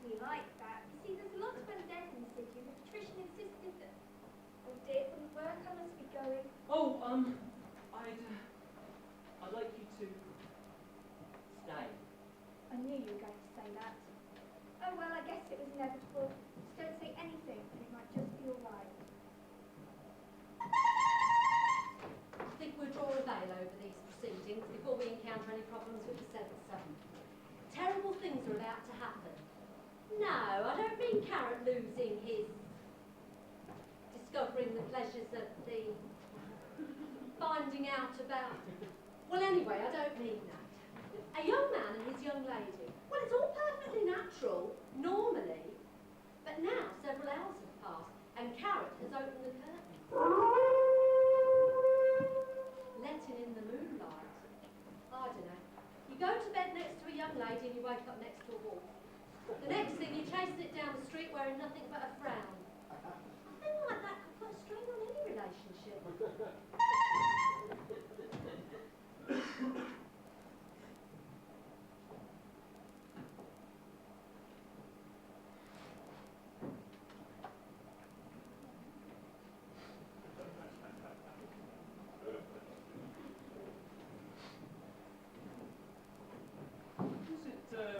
All right to be seeing the bride before the wedding? Oh, yes, Samuel. We don't need luck. Oh, that's good, because that's something I'm always out of. Until I met you. Oh, Sammy, you big softie. Who's to give you away, by the way? Havelock. With Patricia. Perfect. And who are you having as best man? The best man. I forgot about the best man.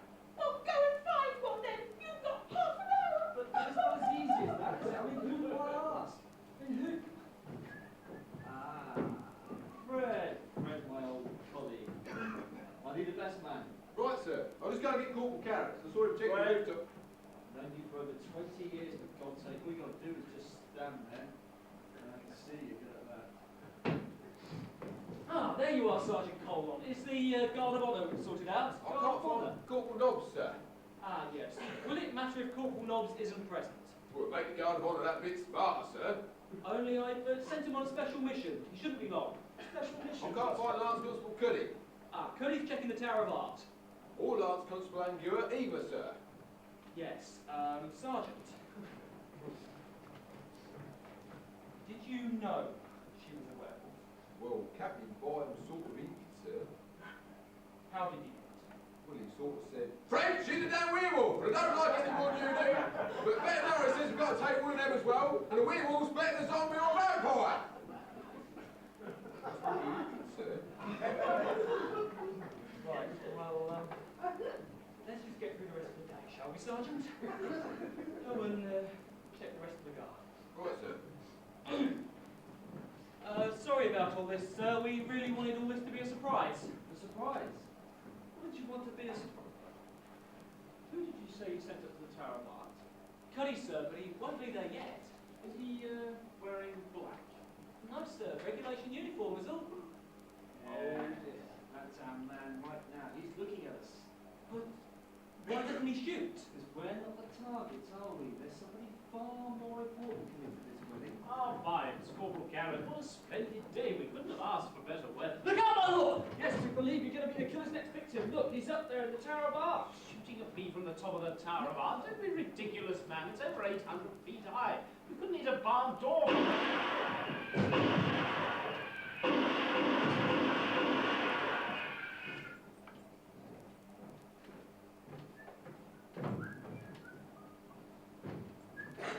Angua! Angua! Here you go! Angua!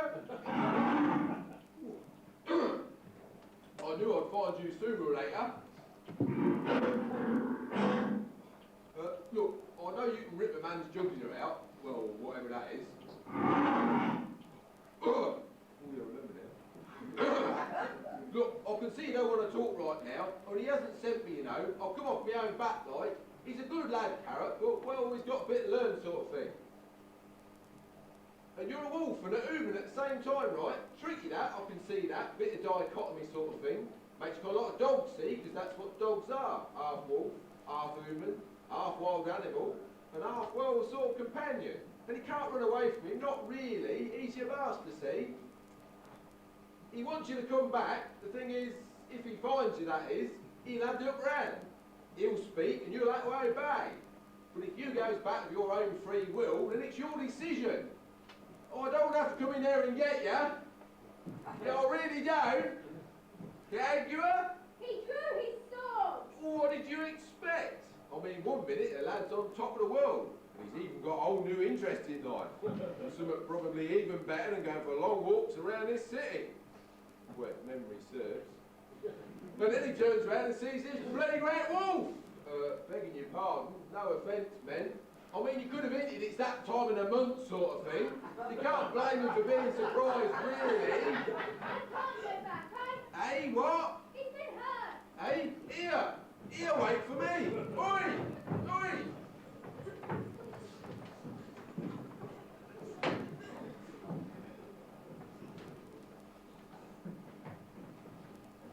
Sam, what's happened? Oh, Patricia. Ah, Detritus, don't just stand here. Go over to the Tower of Arc, see what's happening, will you?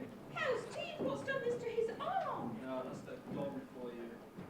Look after him, will you, Sybil? And Corporal Carrot too. There's no need, Vimes, really. It's just a flesh wound. We can handle it, sir. We've got men on the roofs. Shut up. Stay here. I'm going to go and see what's happening. We run into Detritus on the way back here, sir, and we found Cuddy in the Tower of Art. He was on the floor. Somebody must have pushed him off the steps right at the top. Somebody else was there too. Must have shinned down a rope, caught me right bang on the head. Being pushed off a tower. It's not worth it for a shilling.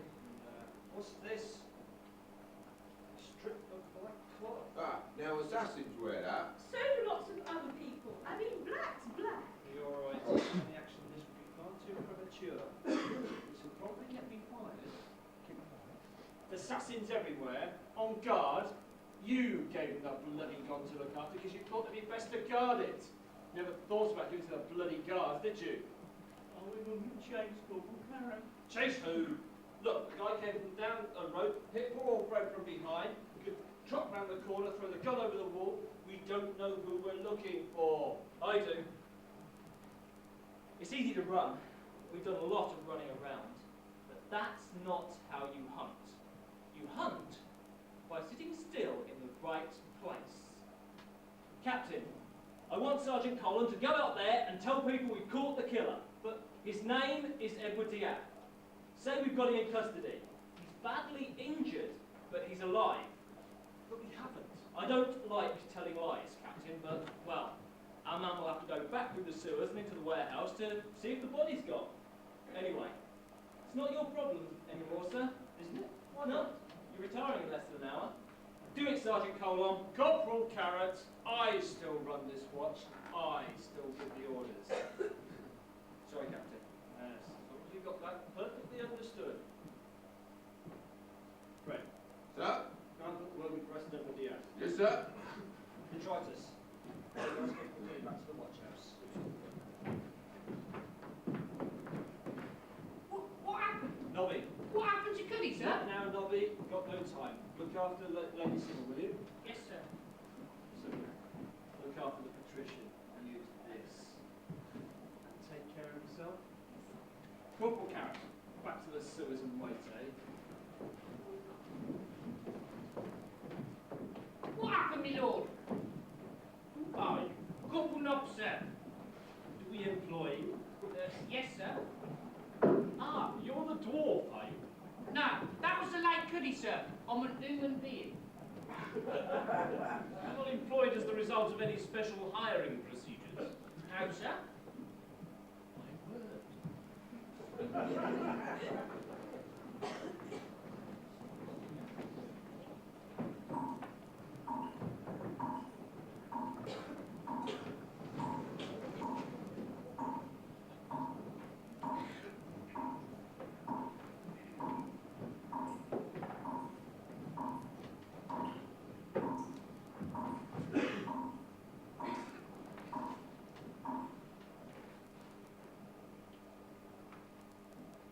Dr. Cruchet's up as you. Don't move.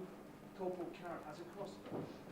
Mind you, I don't think he'd use it. You see, he's a nice man. Unlike me, I'm a mean, nasty, and tired old man. Anyway, what are you doing down here? It's not to look for the body of Edward Diaz, is it? Because our Corporal Nobs has taken to the city hall, probably rifling through his clothing right now, looking for any small items of personal jewellery. God's fault's just his way. Hope he's managed to keep all that clowns and makeup off his face, though. Now, say this for Corporal Nobs, he's got a criminal mind and thieving hands, but he doesn't have a criminal soul. You used Edward Diaz, didn't you? I mean, he killed poor old Beano, he stole the gun, and he was there when Mr. Hammerhock died. Realised what was going on, came to you for advice, and you killed him. It couldn't have been him just now up in the Tower of Art, not with a stab wound in his heart and all. Now, I know that being dead in this city doesn't stop your enjoyment of it, but I think both you and I know he hasn't been up to much recently. Now, he's stripped of white cloth. Nice touch. But I've never been one for nice, neat clues, you know, footprints in the flower beds, that sort of thing. No, real policing takes a lot of sweat and slog. Mind you, a lot of people would have believed it. A body well preserved in the coolness of the sewers. All you'd have to do is come down here, retrieve the body, and everybody would say we have the man who assassinated the patrician. You have no understanding. Jeff was right, you know, about the marking. What about his Dr. Cruches?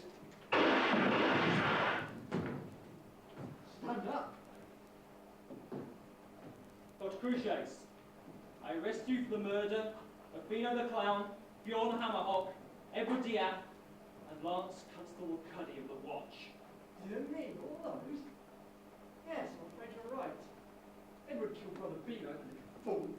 I understand Hammerhock was killed accidentally. He poked around, the charge fired, and the bullet bounced off his ankle and killed him. That's what Edward said. He came to see me afterwards, made a clean breast of the whole thing, you know. So I killed him. There's no dealing with that sort of person. He was quite right. Stay back! He was babbling. He told me the god killed Hammerhock. On purpose. He said the god was jealous. He said that Hammerhock would have made more gods. Stop where you are. I had to kill Edward. He was a fool. He would have got it wrong. Morecombe does need a king. So we have to get rid of you two. I've got you now, you bastard. Come, Captain. No, man. Stay there. You can't get away. How is she, Corporal Carrot? Corporal Carrot, follow me! Sir. It's Angua, sir. He's killed her, sir. She's dead, sir. Corporal Carrot, follow me. That's an order!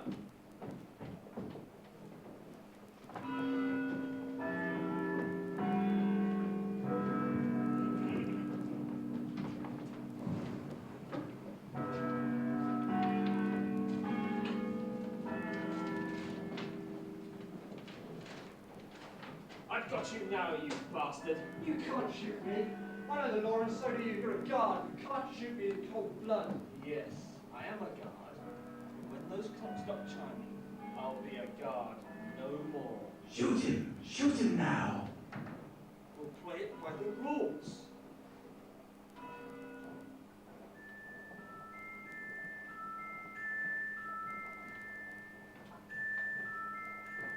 Put down the gun, Captain. Put it down. Put it down now. Just stop him, will you? Yes, because it will be murder. But if killed Angua, doesn't that mean anything to you? Yes, but personal isn't the same as important. Captain Vimes. Captain. Badge 177, Captain. It's now had more than dirt on it. Put down the gun, Captain. You don't need it. Put down that gun, Watchman, right now! Listen, I'm sorry about your friend, but there's evidence. It's all here.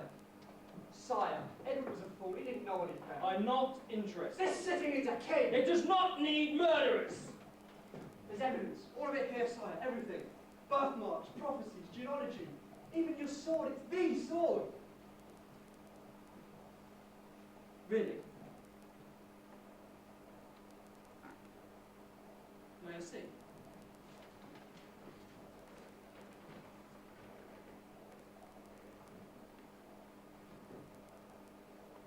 This is interesting. Exactly. Now we must remove this annoying ex-policeman. It's a shame, Vimes. If you hadn't meddled, many things would have turned out differently. Dr. Cruces! Sire? But you could have been... Damn Hitchhide. You called you sire. What's in those papers? You're late, Captain. Carrot. You look a mess, sir. Got to get you cleaned up. Carrot, I ordered you to give the gun and the papers now. You can't order anymore, sir. You're a civilian now. A civilian? Yeah, you're supposed to be married 2 minutes ago. This is my line. Hot bath and a drink, sir. That's what you need. Captain, Corporal, are you all right? Oh, where's Angua? Is there Ah, gentlemen, if you'll be good enough to escort Captain Vimes back to his wedding. Corporal Carrot? Why, they call you sire. You know, I could almost feel sorry for the cliches. The god changes people. We're all the same to the god. I'm a bit just like him. No. You put it down, Captain. No. They call me Mr. Vimes.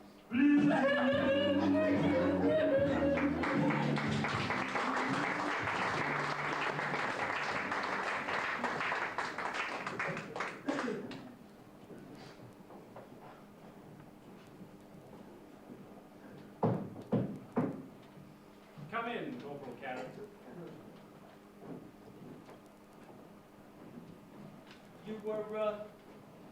You were expecting me, my lord? Oh, yes. What is it you want me to do? Ah, yes, to business. We could do with a new dartboard, sir. I beg your pardon. For the men. You know, helps them relax. Another one? But you only had one last year. It's the librarian, sir. Nobby, Corporal Nobs, that's in place, sir. And what with him being an orangutan, he just stands on the hockey, reaches over and hammers the darts in with his fist.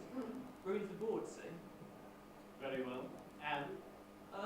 That's about it, I think, sir. Hey, apart from 3 new kettles. New kettles as well. I'm sure you were awarded one for defeating the dragon last year. Why do you need 3 more? For the new arrangement, sir. The watch to be brought up to an establishment strength of 56. The old watch houses at Rivergate, Dieselgate and Hubwardsgate to be reopened and manned on a 24-hour basis. A department for looking at clues and things and dead bodies. So for a start, we'll need an alchemist and a ghoul, providing they promise not to take anything home and eat it. Ah, yes, there's a request here from Corporal Nobs that watchmen be allowed to carry all the weapons they can carry. Although I would be advised to say no to that one, sir. All right. I can see how this is going. What happens if I say no? You know, sir, I didn't even think about saying no. Why not?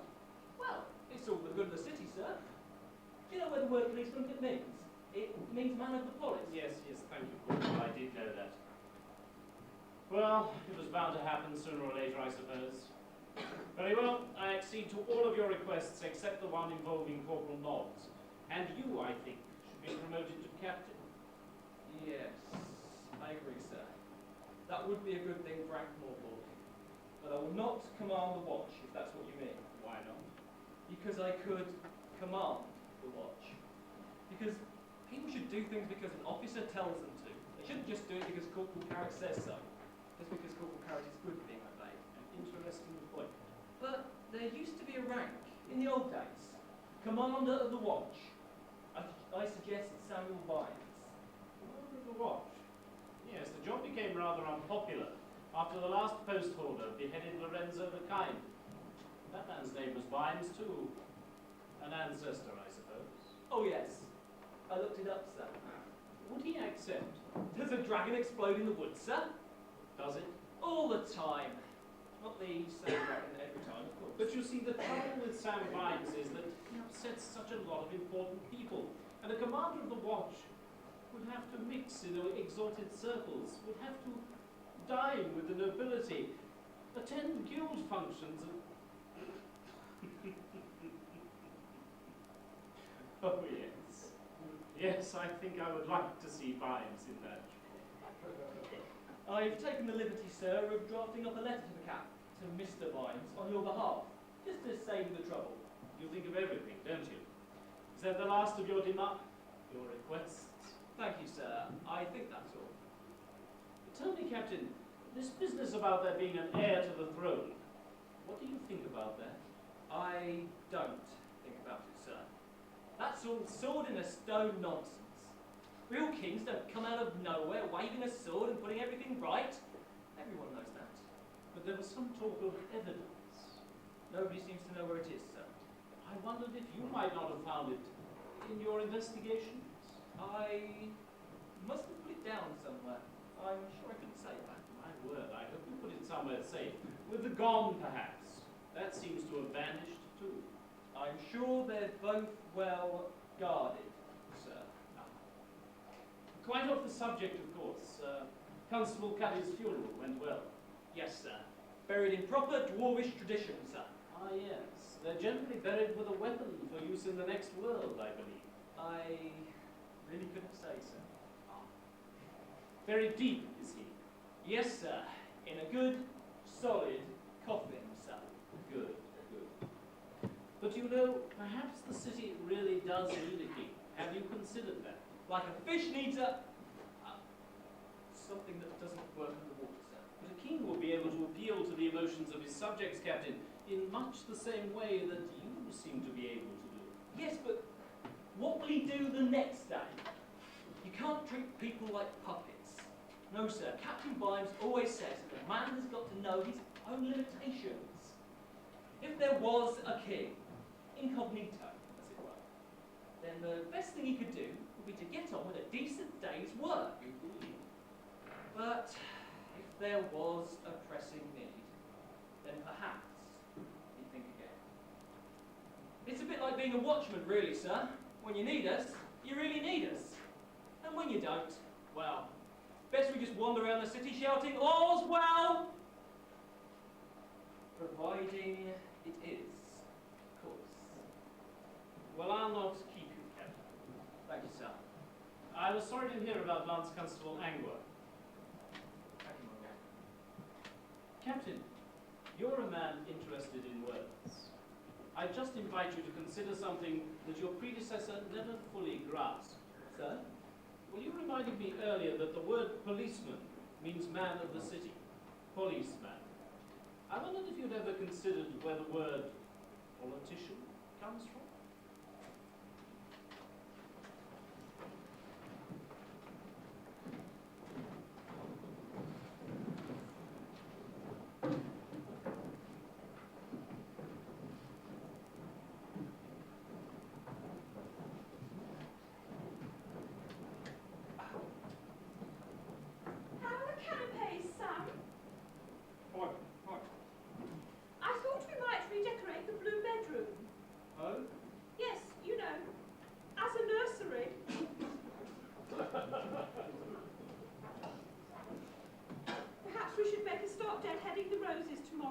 Yes, that would be a very good idea. Captain Cadence, Captain?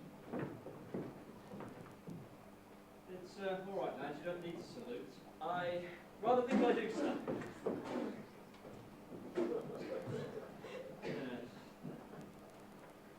We are of a mind to increase the size of the City Watch to its old complement of 56, blah, blah, blah.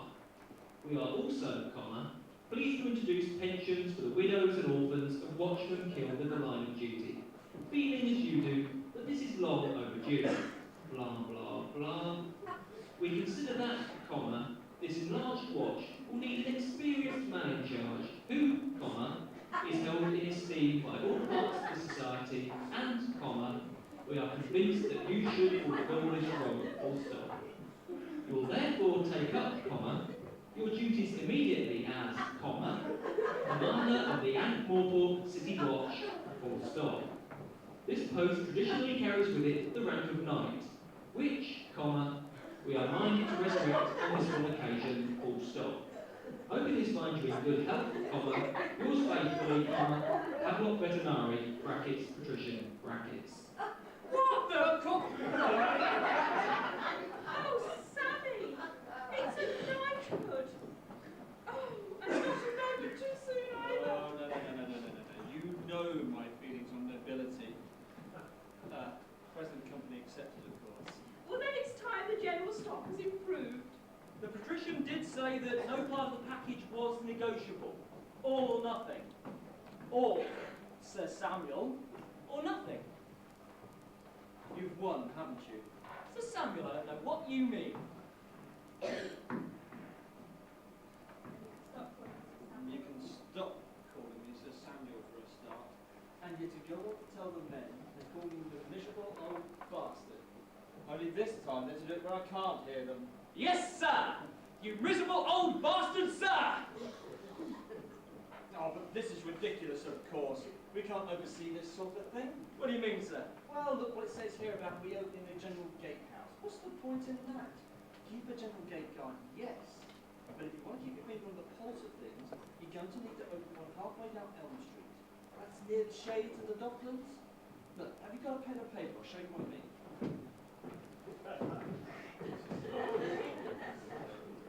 Right, what you need to do, you see, we need to open one halfway down the street of St. Albans, and we need to open one down halfway Elm Street. We've got to think of population centres. Do some Tricia. What we need to do, see. Well done, Captain. He was getting very miserable. Of course, he was very gloomy when he was guard, but at least he enjoyed it. Yes, ma'am. Oh, and Captain, we were very sorry to hear about Angua. Thank you, my lady. Thank you.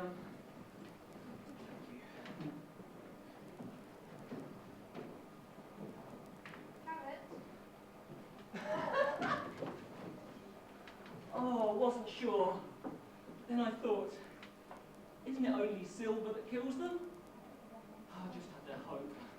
Carrot, I know you have a problem with the undead. Ah, yes. Well, I've been thinking about that. And it seems to me that the only prejudices a man's got the right to have are the ones he earns. And anyway, I've got you for 3 weeks out of 4. And the rest of the time, well, at least I'll always have someone who's ready for a nice, long walk.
Ladies and gentlemen, it's a bit warm in here, isn't it? Since it's the last night of our performance, traditionally we just say thank you to a few people who've worked so hard, and there's just so many of them. I'm not going to mention them all, we'll be here all night. I mean, there's people in the sound box, and who work on the publicity and paint the scenery and carve gargoyles very well. But of course, when you do something like this, there's always some people who take responsibility on themselves to do an awful lot of work. And to those we're always grateful. And we're even more grateful when they do it for the first time. I don't know any better, really. So we've got the many Shauns here, who is also the many Clowns, who's our assistant producer, and we thank him very much indeed.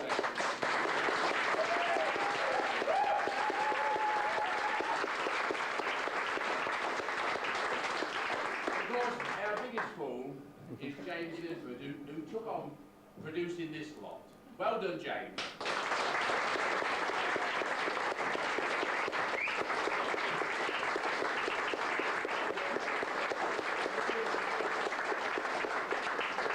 And don't forget that in September there'll be a new play with a new director yet again. It'll be subtly directed because it's a romantic comedy. By Nobby.